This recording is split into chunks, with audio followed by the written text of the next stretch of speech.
What is going on, people? Now that the World Cup is over and the transfer window is in full swing, I thought we would come to you with a bit of different content today, and that is Manchester United's starting lineup and where the investment has been made and where the gaps are still. I also want to go a bit later in another video into FIFA's proposal for inviting private investment from outside of FIFA and how that's shaking up football as well, because that's a very interesting topic that I might just do a point and shoot. But today I brought out the whiteboard and I didn't want to write all the starting lineup because the chances are, if you know the Man United squad, you can fill in the blanks. But I want to discuss more about the gaps, right? So Sene Lomans, got Carl Darlow now, and Bayern is still on the books, so they expect him to leave, and of course Tom Heaton. So I think that's a well-stocked position. Now, right back you could say is an issue. However, I think if Dalot and Mazraoui both stay at the club, I see nothing to the contrary from any of the big media outlets to suggest otherwise. So I think we're well stocked in that department. Now, centre-back does concern me, right? Because when you have a full roster of De Ligt and Martinez, 10 times out of 10, if they're both fit, and that is the problem, but if they're both fit, they start. Then your second tier would probably be Maguire and Yoro. Yoro has been deployed at right back as well in pre-season, which is a little bit interesting. But really what I don't see is a surefire fit 60 game a season between them, right? A Vidic and Ferdinand kind of partnership. I don't see that. So that could be a point for investment. But as we know, the spine of a team requires a lot of money. So Ineos being Ineos and not actually splashing huge amounts of cash like they weren't in for Vini Jr., which I agree with. But even though he was playing games to get bigger contracts, same way Bayern players have done at Man United over the years, I do think there is good reason to skip that for now and maybe push that down the road, because you can get by. It might not be ideal, but you can get by. Now, left back is my concern, right? Luke Shaw had the most minutes he's ever played in a Manchester United season last season, missed out on the World Cup, could have done with the experience in hindsight, especially against Argentina, but another story for another day. But the point here being is that with Harry Amas now being sold, and it's looking like to be a measly 6 million. So it's not a case of, oh, you know, swap in, swap one out and massively upgrade. United are going to have to put money on top, right? They're going to have to take whatever money they can and attribute whatever budget is there, if any. So Lewis Hall would be my pick for this left back spot right here.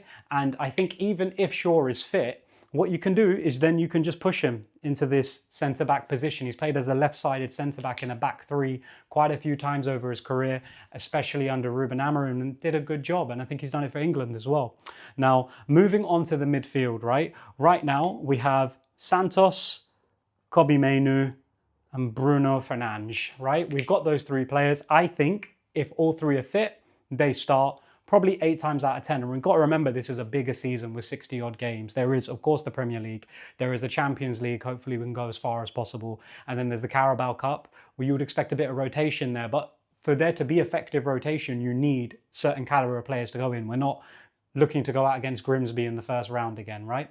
So you do need depth in there. So in this position here, probably more in the middle, to be honest. You do have Yuri Tielemans, right? I'll pop a T there. I don't know if you see that too well, but I'll pop a T there for now.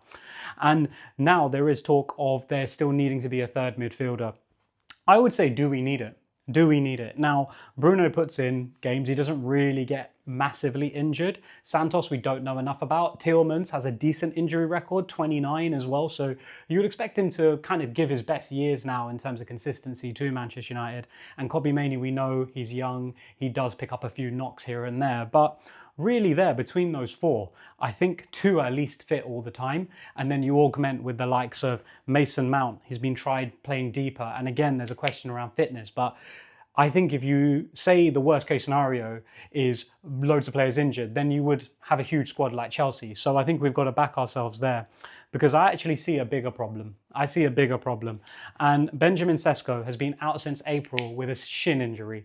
And shin injuries aren't common, right? From my research, it's usually shin splints, or it's the bone itself, or it's a small muscle around the front of the bone.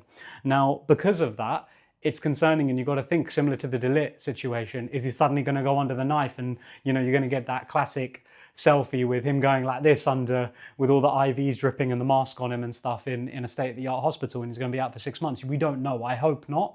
I hope Benjamin Sesko is on the mend and is ready for the start of the season, because again, if he's fit, he will start. Because I think the Mbueno down the middle experiment hasn't really worked out. And also Cunha, his ideal position, and I'll take this magnet from the keeper for a second. Cunha is really more of that left-sided number 10 in the Amaran system there, right? So more around here. And what I think then that means is you do need Patrick Dorgu to play on the left.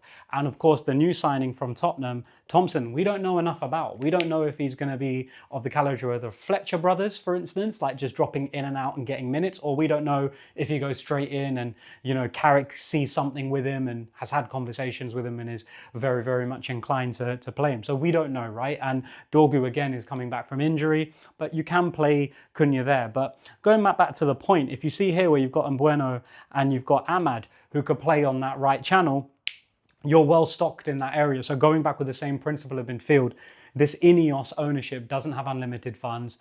You can see where even owners come in, like the Saudis with Newcastle, how there wasn't unlimited funds.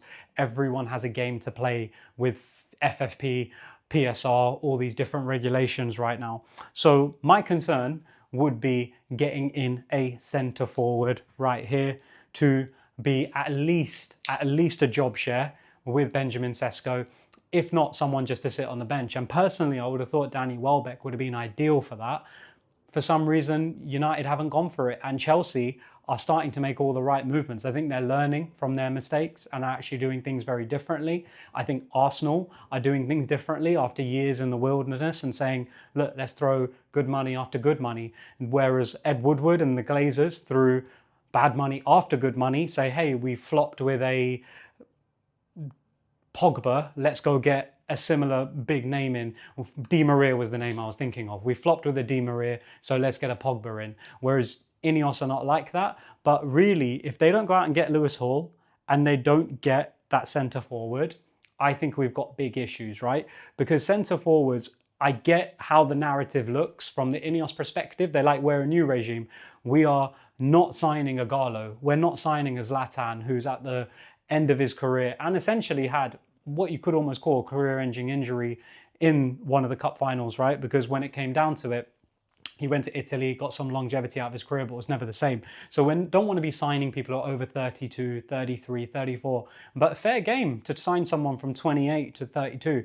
And a friend was reminding me the other day about how Choupo-Moting went from Bayern to PSG to these other clubs just to be an understudy and probably was about a 6 out of a 10 striker at best on his day.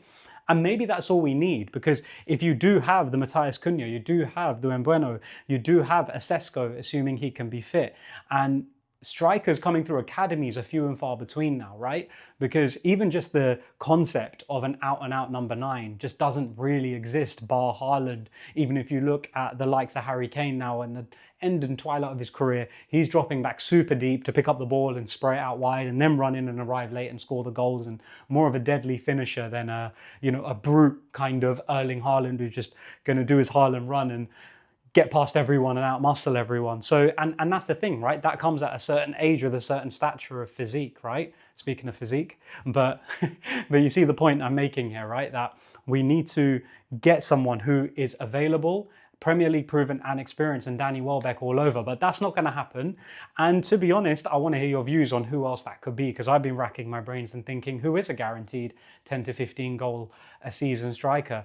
And they are few and far between, because even if you look at Arsenal, for instance, Gyökeres, jury's still out, right?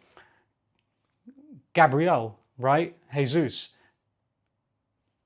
didn't do much, right? And is now going to leave the club. So then you've got to think, even if the champions are struggling in that department and it's a foregone conclusion and they're not putting money into it, shows you the person just might not be in the market. And a matter of fact, the potential person who was in the market, take a guess, was Benjamin Sesko. So I'll leave it there. I'll sort out the lighting. I'll sort out my shadows. I'll get a better view in, maybe get another phone set up and put one against here and me speak side by side. We'll figure it all out as the season progresses. But yeah, more content coming your way. It won't just be Man United. I want to go into Chelsea at some point as well. And we'll take it from there.